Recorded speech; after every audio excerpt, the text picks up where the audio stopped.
You are welcome back.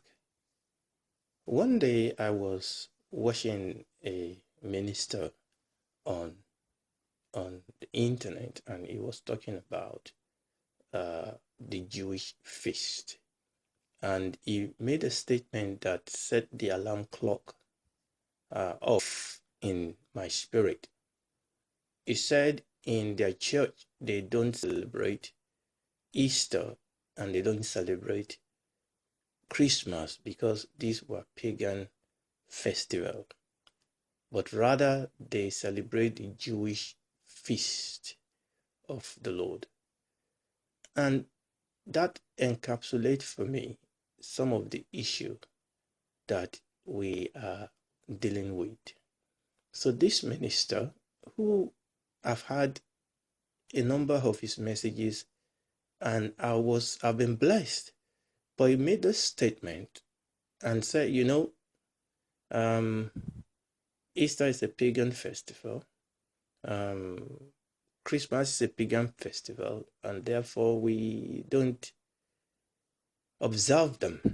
So what we do is we've gone back, and I'm going to use the word back, to the Old Testament way of of serving God, of worshiping God, of knowing God. And in the church today, if I don't know whether you have come across this, this may be new to you or it may not be. In the church today, there's a movement called the Hebrew root movement. Okay. Now I have to be careful here, because just like it's about the time you lump everybody up in one lump, you find out that even with this group, there are various shades and colors. But I think in a nutshell, what this movement is about is that people are going back to the Jewish root of Christianity. That indeed not have been a problem, but the issue here is that they are now insisting, some of them, that we have to use the Jewish names, okay, that we have to observe the Jewish feast. Not in the sense of learning from them. It's just that sometimes the tone that some of them use is like, if you are not using the name of God Yahweh, or you are not calling Jesus Yeshua, or you are not observing the Jewish feast, some of their language is like, you are not really a Christian. And this is where it becomes important for us to, as it were, cross-examine some of these assertions. I mean, when this gentleman said Easter is a pagan festival, what was he saying? Was he talking about the theology?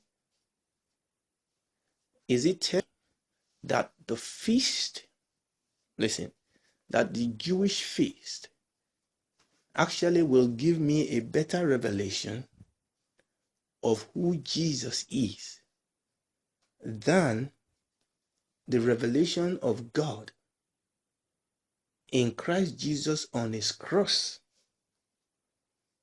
as it has been revealed to the apostles? Is that what this gentleman is saying? I believe that is not what he was trying to say. Don't misunderstand me. I teach by the grace of God once in a while in my local church, and I oftentimes encourage my brothers and sisters to go and study the Old Testament revelation, the Jewish culture, Jewish marriage, Jewish calendar, yes, the Jewish feast, because there is a lot that they tell us about the Lord Jesus Christ.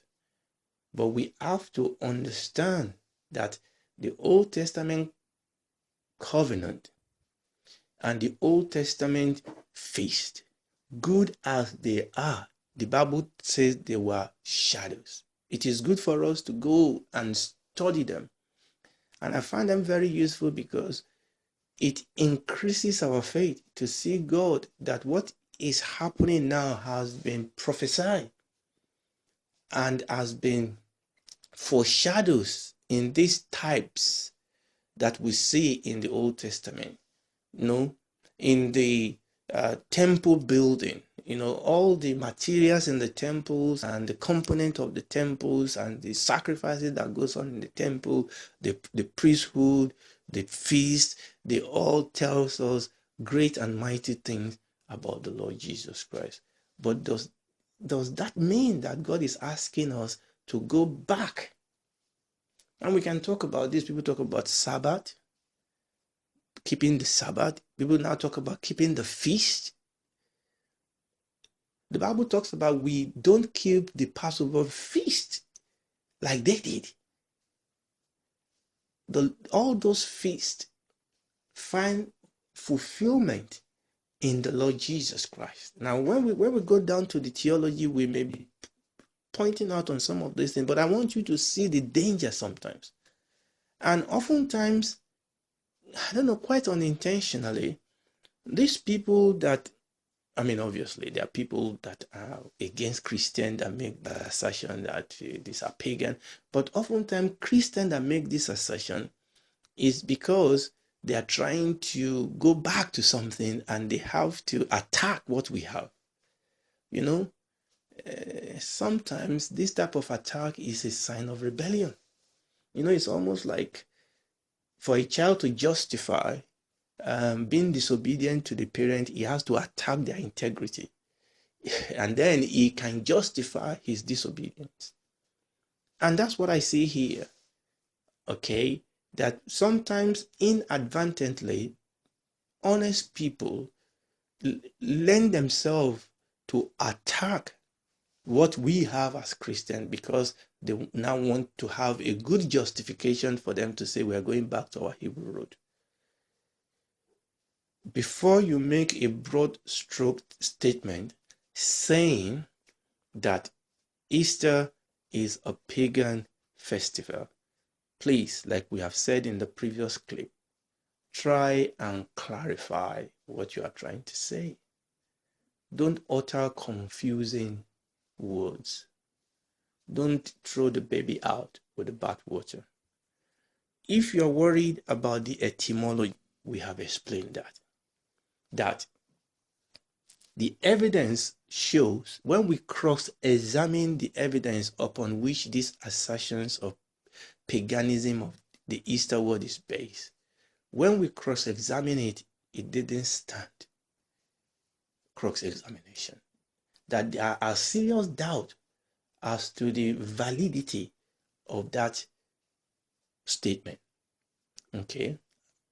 If you want to get the fullness of what I've said, you can go back to the previous clip. I don't want to go through all that again, but it suffices to say that the validity of that statement is very much in doubt. In fact, the evidence tends to suggest that the name Easter etymologically is not from a pagan root.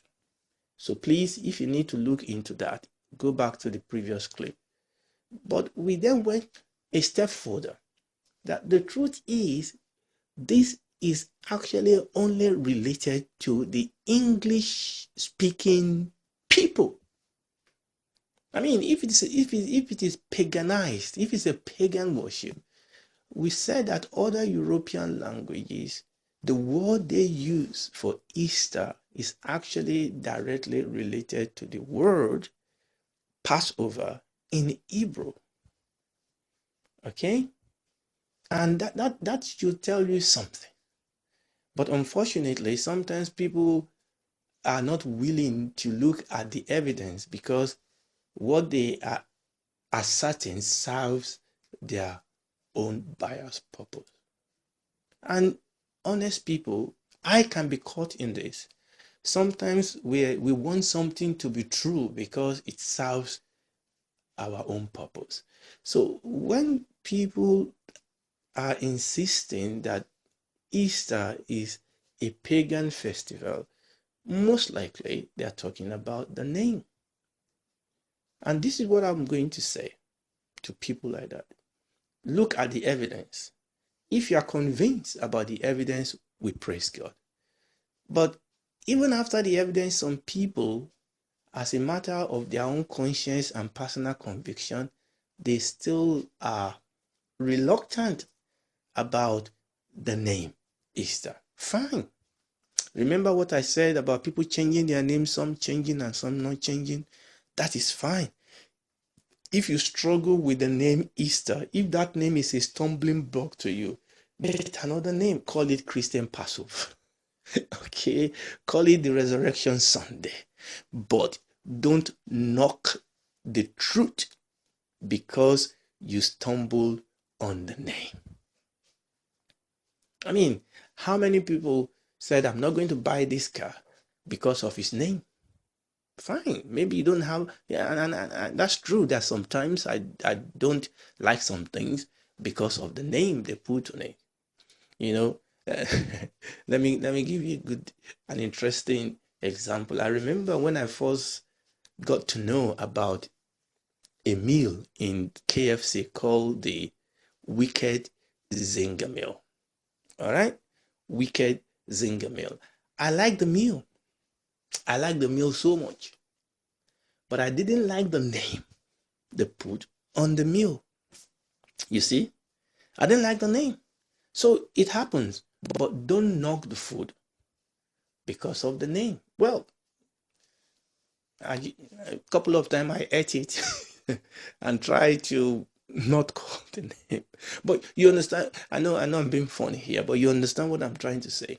Yes, I may not like the fact that they call it Wicked Zinger Meal. And the word wicked there is not wicked in the sense of wickedness.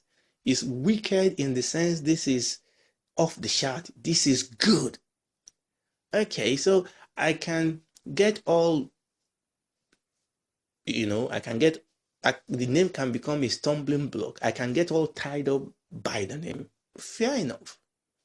And you can, okay, you can argue that some people will avoid, even though they want the food, they may avoid the food because of the name, and you're right. But what I'm saying is this: don't confuse the name with the food. Or if you like the food, you can change the name to something else. Okay, don't turn around and say the food is not good, the food is bad. Just say you don't like the name they put on it. Write a petition to KFC and say, can you change the name, please? We like the food, but we don't like the name.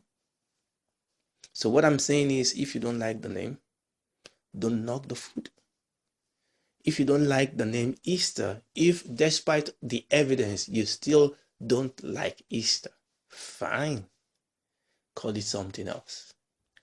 But don't be used of the enemy to knock the sacrifice of our Lord Jesus Christ, to knock the death, the burial, and the resurrection of our Lord Jesus Christ because you have an issue with the name that a Christian has slapped on it.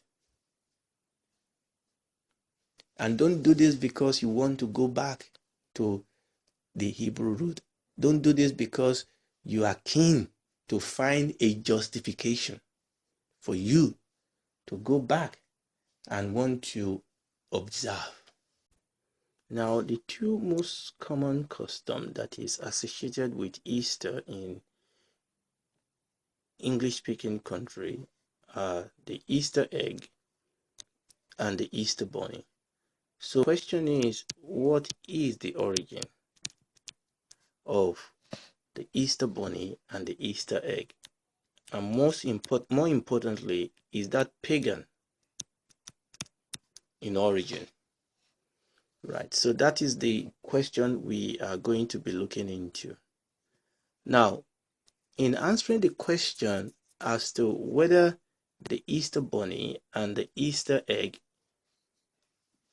are pagan or not pagan in origin, we have to go back to what we said before. Now, this is all tied up, remember, to the fertility goddess that we mentioned before. Remember, we have said that there is no evidence for the existence of this fertility goddess called Eostre. Remember when we were talking about the etymology of the name Easter. But also people that claim that the Easter bunny is of pagan origin tie it to this goddess. So the story was that this goddess actually have this animal, the hare, obviously, which is related to the rabbit, as a companion. You see, that this goddess has the hare as a companion. And as such, when we transform the pagan practice into the festival of Easter, that quite in the same way, the companion of the goddess was transformed into the Easter bunny. Unfortunately, this belief that Eostre had a hare companion who became Easter bunny was unfortunately popularized when it was presented as fact in the BBC documentary in 1993. And that documentary was named Shadow of the Hare, hare as in H-A-E-R. Obviously, we know that these are not true because, as we said before, there was no fertility goddess. Obviously, the fertility goddess couldn't have an animal companion. The Oxford Dictionary of English Folklore stated that there is no shred of evidence that the hare was sacred to Eostre. That there is no shred of evidence. What I am saying is that there's nothing intrinsically pagan or evil about the Easter bunny or the Easter egg. Remember what I'm saying, that there's nothing intrinsically pagan about the Easter rabbit or the Easter bunny or the Easter egg. But it can be a distraction. It can be a distraction, and that is what we need to be careful about. Okay, that the Easter bunny and the Easter egg can become a distraction and take the place of the real center of this period, this festival, this celebration, who is the Lord Jesus. So we have to talk about the Easter bunny and we have to talk about the Easter egg because of the risk. In fact, because of the reality that for many people in the world, Easter is all about the bunny, it's all about the eggs, and that is the risk. It's not because it's paganistic in origin or evil. It can become a god in the sense that the focus, because obviously whatever has taken the place of God in our life become an idol. Yes, there is a danger with respect to this Easter bunny and Easter eggs because that is what the world now focus on. Is anything intrinsically evil or pagan about the Easter bunny and Easter egg? The answer is no. But unfortunately, we live in an era when the rabbits and the egg are threatening to take over Easter. And that is the danger. The danger that the children are beginning to grow up, that when they think about Easter, all they think about is the bunny and the eggs. And that is the danger. But how do we solve this problem? We can only solve this problem when we begin to teach our children and teach the world, but not only teach and show to the world, not only the facts, but also the power of Easter. So the way to overcome this problem is by teaching and preaching and demonstrating the power of the death and resurrection of our Lord Jesus Christ. Then people will begin to know that it is not about the bunny, it is not about the eggs, but it's about Jesus. So the danger is, yes, the bunny and the eggs are not pagan in origin, but they have become idol. And that is what we need to deal with as Christians. So, what then is the true origin of Easter Bunny? Now, it has to be said that the origin is not very, very clear. But the use of animal figure in Christian history is nothing new. For example, the Lord Jesus is pictured as a lion, a lamb, okay? And we, Christians, are pictured as sheep, all right? It's a common knowledge that in the early church adopted the picture of a fish, okay? And so the ear was also a popular symbol in the medieval church art. So in the early church art, the rabbit and the ear was a popular symbol in their art. And in ancient time, it was believed that the rabbit and the ear was an hermaphrodite. And the idea that they could reproduce without loss of virginity led to an association with Virgin Mary. And somewhere along the line, the picture of the hare or rabbit enter into the Easter folklore. What about the eggs? Right? The eggs has an interesting relationship to this celebration. Celebration of Easter. Orthodox churches have a custom of abstaining from eggs during the fast of Lent. So in those days, during the fast, obviously people abstain from food and abstain from eggs. Now, the only way in those days to keep their eggs from being wasted was to boil or roast them. And then they used to eat the eggs when they break their fast. So you can understand that during the Easter period, there's a lot of boiled egg or roasted egg hanging all around. The Christian custom of Easter eggs specifically started among the early Christians of Mesopotamia, who stained eggs with red coloring, listen, in memory of the blood of Christ shed at his crucifixion.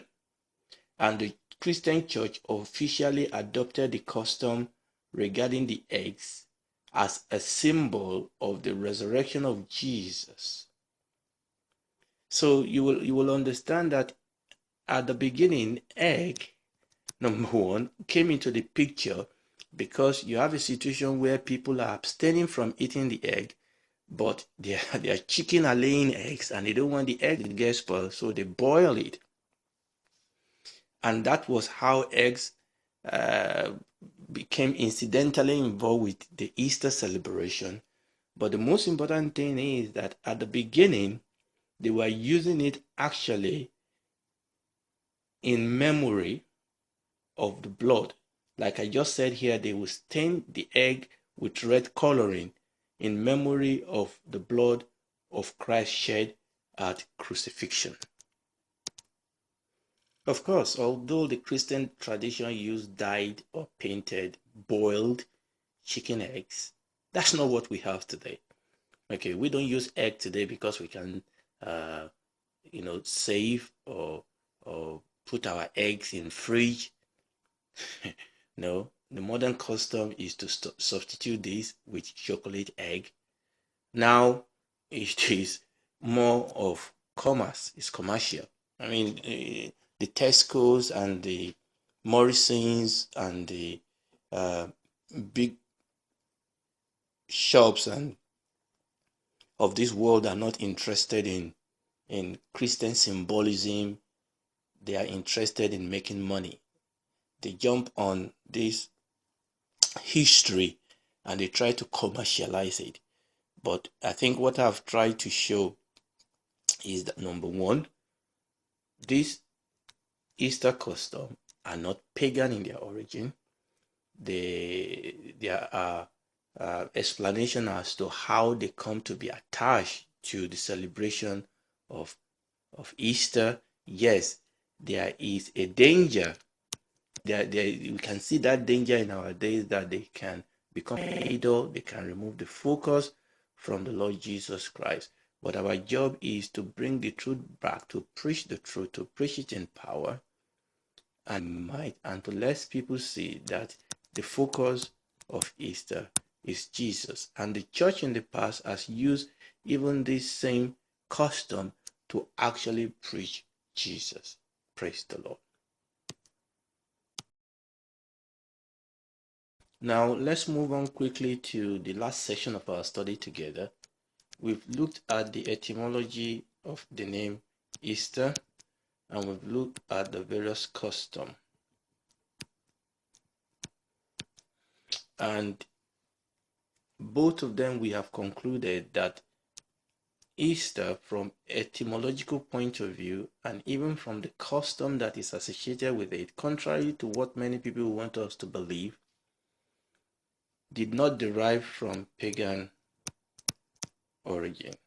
Okay, we obviously have to be careful that they don't become an idol, because you can get all the names right, you can get all your facts right, but this can still become an idol, where the custom, where the ritual becomes the focus, and that is what we have to guide against. And this is not just about Easter, it's about everything God gives us. Oftentimes we worship the creation more than the creator. This is in the nature of man. Okay, we always have to guide against. I mean, some people worship the material, the gift, more than the giver. And it's the same thing. We always have to guide against the temptation for us to ignore God and worship the work of his hand. Yes, etymologically and custom-wise, Easter is not from pagan origin, but we have to guide against it become an idol. So let's go quickly and talk about the theological argument that people levy against Easter. Now, like I mentioned, I've mentioned this in bits and pieces as we talk about the other two sections, but like I mentioned, this is the most dangerous. Okay, and we have to deal with that. But the first thing I need to say is that when you read the New Testament, okay, it definitely is very clear that Easter celebration is all about the resurrection of our Lord Jesus Christ. And this is a foundation of the Christian faith. Paul said we preach Christ and him crucified. Okay? That is the foundation. And that this foundation is not just about fact, it is fact. It is a fact of history. It's not just about fact, it's an event. But it's not just an event, but it is the power and the wisdom of God. That this event that we are celebrating, we are reenacting this story, but it's much more than a story. It's actually a demonstration of the power and the wisdom of God, and that God wants us to know that we are part of that story. For I was crucified with Christ. It is no longer I that live, but Christ that lives in me. Paul prayed that I may know him and the power of his death, being made conformable unto his death, and the power of his resurrection, being made conformable unto his death. So we can experience the same power. The Bible says, if the same spirit that raised Christ from the dead dwells in you, it will also make alive your mortal body. So we need to understand the fact that this story that we are telling is much more than a story. It's an experience that the Holy Spirit wants to take us through. So, the resurrection established the Lord Jesus as the powerful Son of God and is cited as proof that God will judge the world in righteousness. So when we look at the resurrection, it's actually a vindication, if we want to put it like that, okay, that the Lord Jesus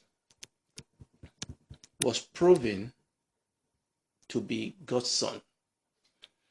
Everything that he preached, everything that he prophesied, okay, we know he's the Savior. We know he's the Redeemer. Emmanuel, God with us. He came to save, to seek, and to save the lost. His resurrection is actually a proof.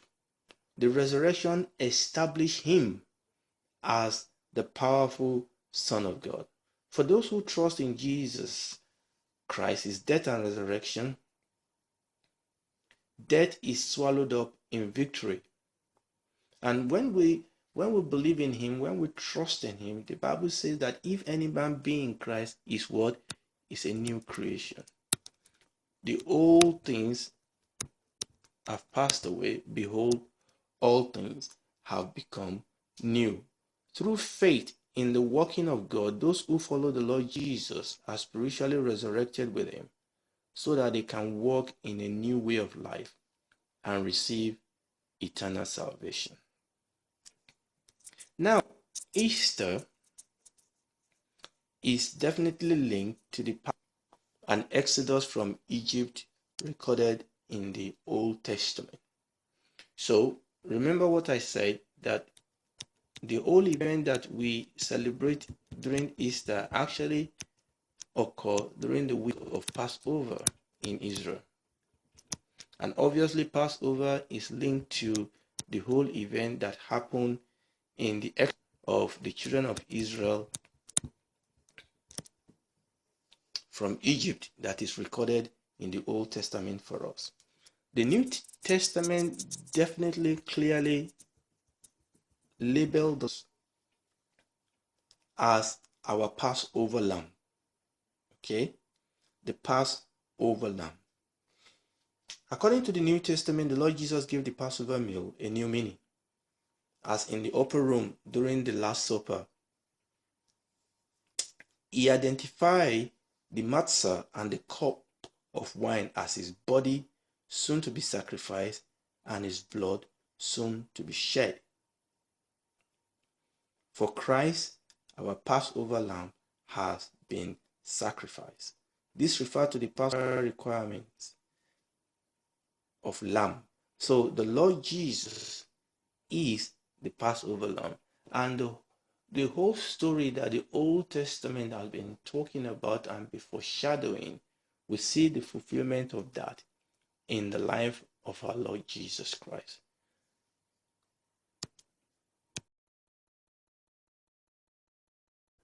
there's now one more attack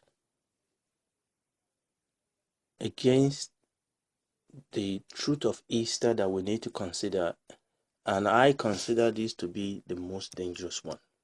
I consider this to be the most dangerous in what we've had to deal with so far. As an example of this dangerous attack on the truth of Easter, I will read portion from a document titled The Ancient Pagan Origins of Easter. I will just read bits and pieces from it. This gentleman wrote, "Most historians, including biblical scholars, agree that Easter was originally a pagan festival." I think we've explained and showed that that is not really true. You will be surprised that people make this offhanded, generalized statement as if it is the truth, that most historians, how many historians, including biblical scholars, which scholars are those, agree that Easter was originally a pagan festival. I think without going back to all the evidences or the discussion we've done, that statement is purely a fraud. Okay, and people make this statement all the time, unsubstantiated statements that they don't provide balanced evidences. But that's not where I'm going. I think in talking about the etymology, in talking about the custom, and this gentleman also went on and talking about the goddess of Estra and all that. I think we've dealt with that. But what I want to go into is really an issue that strikes at the theology of Easter. Now, this author, somewhere down in his article here, strike at the story of Easter, and this is what I want us to focus on. He said, according to some scholars, we're not sure which scholars, but he quoted one teacher of theology and religious study who apparently was a Presbyterian minister, and this was their assertion that the Easter story comes from the Sumerian legend of Damuzi or Tammuz and his wife Inanna or Ishtar, an epic myth called the Descent of Inanna, found inscribed on cuneiform clay dating back 2100 BC. All right, so this guy is going to tell us this story that happens obviously a couple of millennium before the Lord Jesus Christ. So we have this legend, this man and his wife, Tammuz and Ishtar, right? So when Tammuz died, Ishtar is grief-stricken and follows him to the underworld. In the underworld, she enters through 7 gates, and her worldly attire is removed. Naked and bowed low, she is judged, killed, and then hung on display. In her absence, the earth loses its fertility, crops cease to grow, and animals stop reproducing. Unless something is done, all life on earth will end. Now, after Inanna, that Ishtar, has been missing for 3 days, her assistants go to other gods for help. Finally, one of them, Enki, creates 2 creatures who carry the plant of life and water of life down to the underworld, sprinkle them on Inanna and Dammuz, resurrecting them and giving them the power to return to the earth as the light of the sun for 6 months. After 6 months are up, Tammuz returns to the underworld of the dead, remaining there for another 6 months, and Ishtar pursues him, prompting the water god to rescue them both. Thus were the cycle of winter, death, and spring life. Okay, So this is interesting. So this gentleman tells us a legendary story, which he claimed was a legend himself. He said this is a legend. And what he was trying to say here, when you read down, is that this story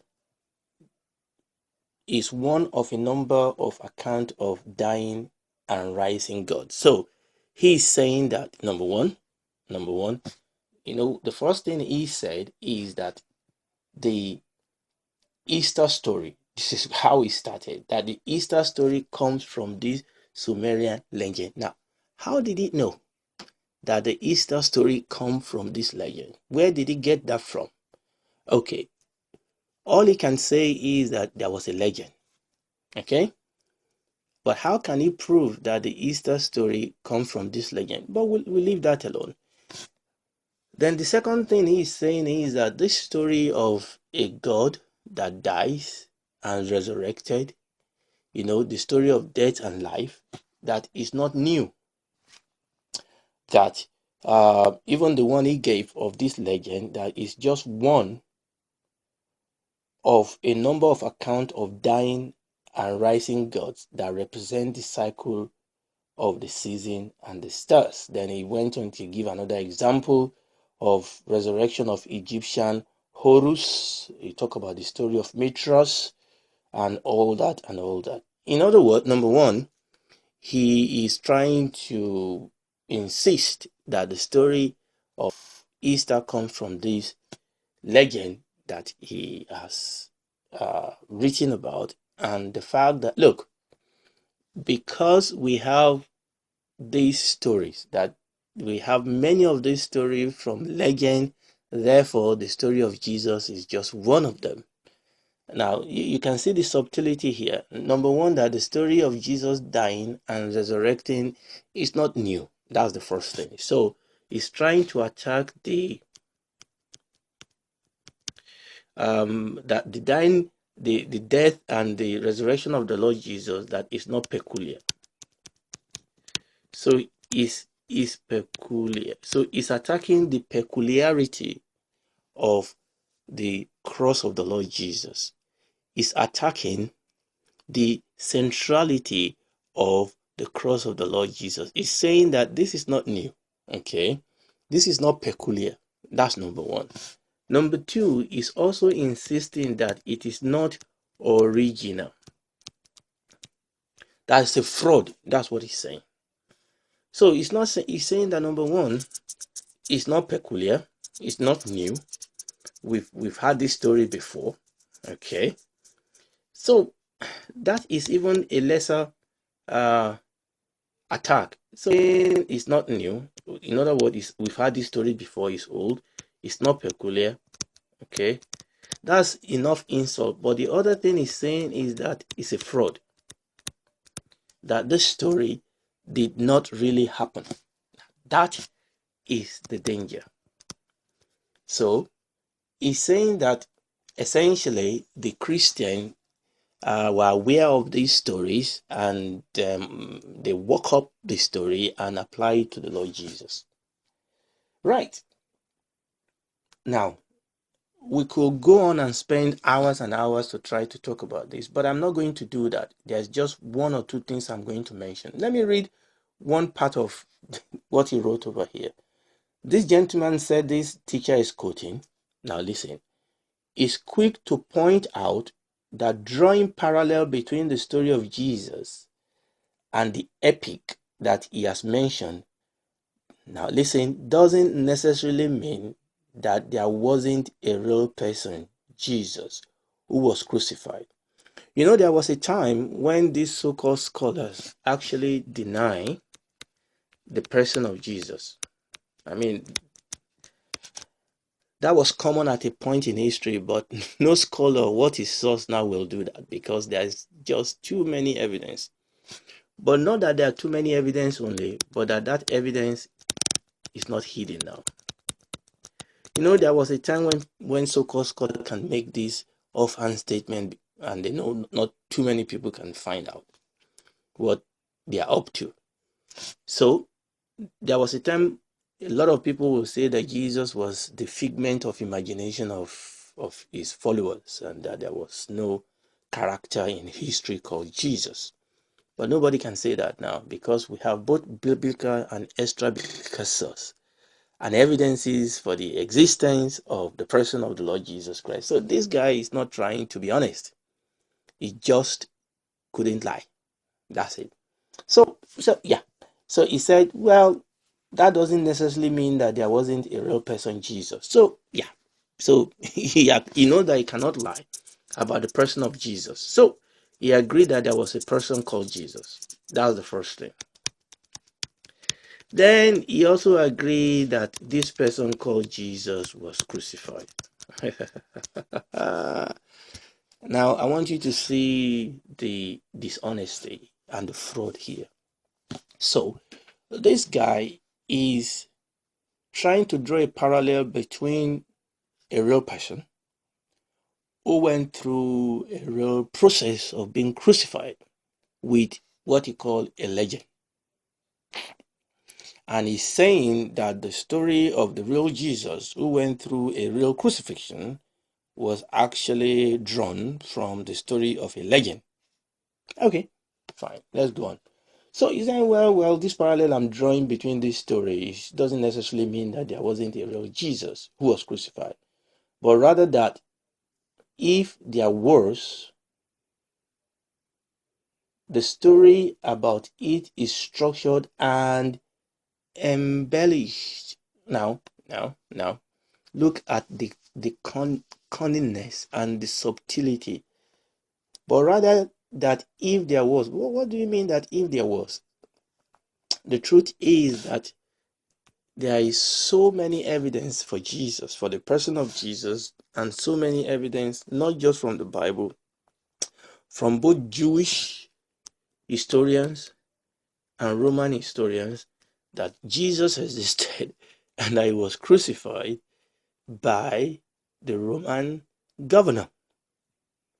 So, but rather that if there was, no, there's no if. That is dishonesty. You know, I was talking about the dishonesty and the confusion that these people wrap. I mean, this is supposed to be a scholar. So that's the first dishonesty. And he said, well, that this story is embellished in accordance with a pattern that was very ancient and widespread. Okay, so what he's saying, remember what we said, he's trying to say, look, what's the big deal? Jesus is not the first one that people will tell a story about that died and resurrected. So what he's saying is that there was a pattern. Okay. And because we've had this story in the past and they were legend, in other words, they were not true, they were just stories, they were just myths. So there was this pattern, and therefore the disciple of Jesus, they embellished the story to fit into the pattern. So this gentleman was equating the story of Jesus to a legend.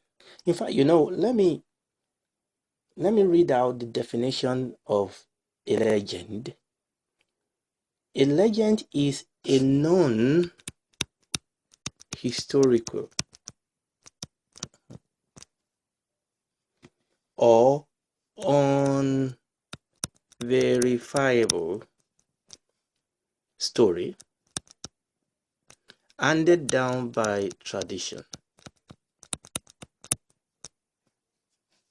from earlier times and popularly accepted as historical.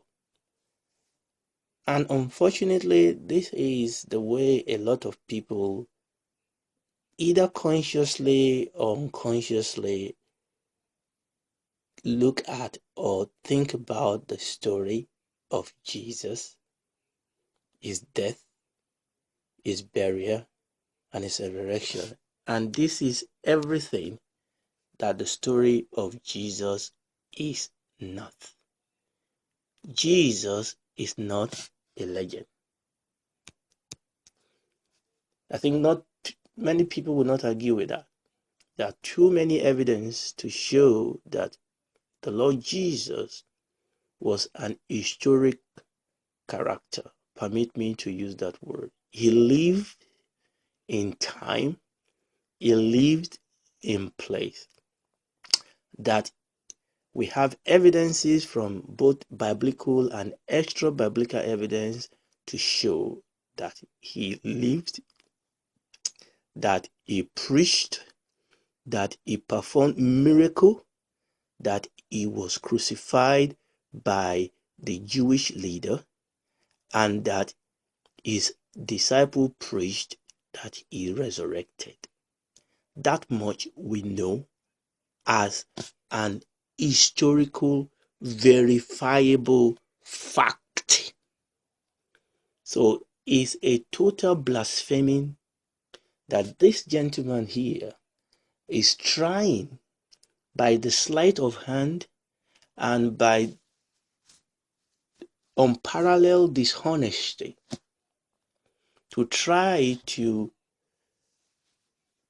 equate, to try to draw a parallel between the person of the Lord Jesus Christ and the story of his life, death, and resurrection with a legendary story, a non-historical, an unverifiable story that was handed down by tradition that people has now accepted to be historical. What this gentleman is trying to say is that Christians are deluded, but we are not. He is the one that is deluded. He is the one that is dishonest. He is the one that is, deceived. I mean, you will think that scholars will be honest, but I'm not talking about all scholars now. Please forgive me. But it is extraordinary that people that are supposed to be scholars, that are supposed to be seeking the truth, that oftentimes they lie and use their scholarship to cover up their lies. So this gentleman that he was quoting was saying that, look, this is just all a story, that the church embellished the story. Right. The truth is that the death and resurrection of the Lord Jesus is peculiar, is unique, and is important. You know, I'm always struck by the way people try to argue against and form conclusion with respect to the truth of the Bible. You know, there were days when people will say, oh, what the Bible, there's no evidence, there's no archaeological evidence for this and that person in the Bible or that event in the Bible. And you say, why? Have you find any evidence against this fact? They said, no. The fact is that we've not found any evidence for the fact. So people argue from the point that no evidence means that the truth is not there. I mean, if you've not found evidence for it, maybe you've not just found it. The fact that you've not found the evidence doesn't mean that the evidence is not there. I mean, it's just like somebody said, because I've never been to America before, then there's no America. Duh. I mean, if somebody argue like that, what would you say? And it's the same thing. People were arguing, there was a time people were arguing that there was no Pontius Pilate, you know, the Roman governor that actually gave the order for Jesus to be crucified. Now, I don't have time to go into that because that argument has now been overturned. And the reason why people were arguing that there was no character called Pontius Pilate was because we didn't find any archaeological evidences with his name inscribed on it. But there was a reason for that, and that evidences has now been found. And it's the same thing this guy is saying. It's as if because we have this many stories, it's as if because we have this many legendary story of apparent, legend that have stories of how they died and they resurrected, because we have all these non-historical, unverifiable stories in the past years. So the story of Jesus must also be the same thing. Whereas this guy or these guys are blatantly, this must be supernatural. These guys are blatantly or willingly deciding to close their eyes to the fact. The fact is there. You may not believe it. Don't misunderstand me. I'm you to accept I'm not asking you to accept Christians' interpretation of the fact. No. That's not what we're talking about here. You don't have to accept that Jesus is Lord. You don't have to accept that his death and resurrection will save you. That's not what I'm saying. I'm just saying, as a scholar, accept the fact. The fact is there that this is historical, is verifiable.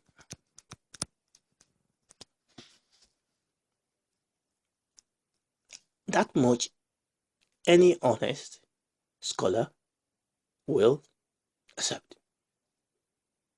That Jesus is an historical character that preached the message, that was killed.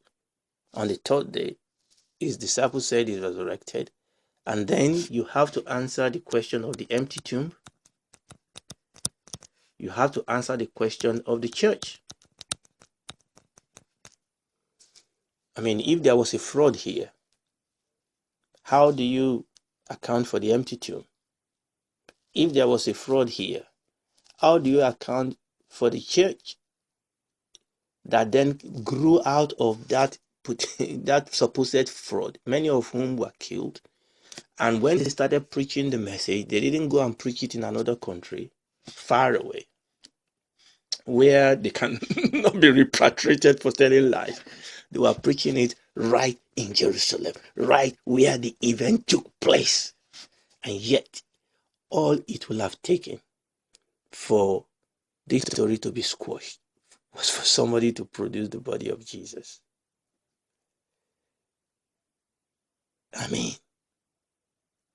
How dishonest and blind can people be? How dishonest and blind. I'm going to end it with this. The truth is that Jesus died on the cross. For God so loved the world that he gave his only begotten Son. You may not believe the story. You may not believe that the death and resurrection of Jesus Christ is relevant to you. But at least you can start from accepting that the event that Christians are proclaiming is an historical fact. That what Easter celebrates is based on historical, verifiable events. And we as a Christian are saying that that event changed the world. That event is peculiar, is unique, is important, and that issuing from that event is the power to save, is the power to deliver, and is the power to change the world. People have committed a lot of atrocity in the name of religion. But I can tell you that light and civilization has been possible in the name of Jesus.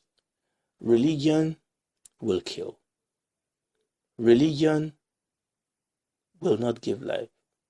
But Jesus, knowing him, seeking him, worshiping him, allowing him, Jesus has not called you to try to imitate him. He has called you to live his life in you, to be life in you. That if we allow him to come into our life and to be the source of life, the source of life and produce light in us, we'll begin to experience His power, His love, His peace, His joy. He said in His word, the Bible says, as many as receive Him, to them He gave the power to become the sons of God. The Bible says we are God's handiwork, created in Christ Jesus for good works. That as Christians, we should let our light so shine before men, so that they may see our good works and glorify our Father who is in heaven. If you are not born again, and if you are struggling with faith, first of all, settle the issue of the fact. You shouldn't struggle with the fact. The fact is the fact. And then you can seek the face of God and say, Lord, show me how this applies to me. That's the question of faith. And if you are honest and you want to know the truth, the Holy Spirit will touch you. He will reveal the truth to you. But if you close your heart and you've decided that you won't allow the truth to touch you, then that's your will. God will not force you. But at least that will be your decision. But I'm hoping and praying that you will give God the chance to show you the truth. God bless you.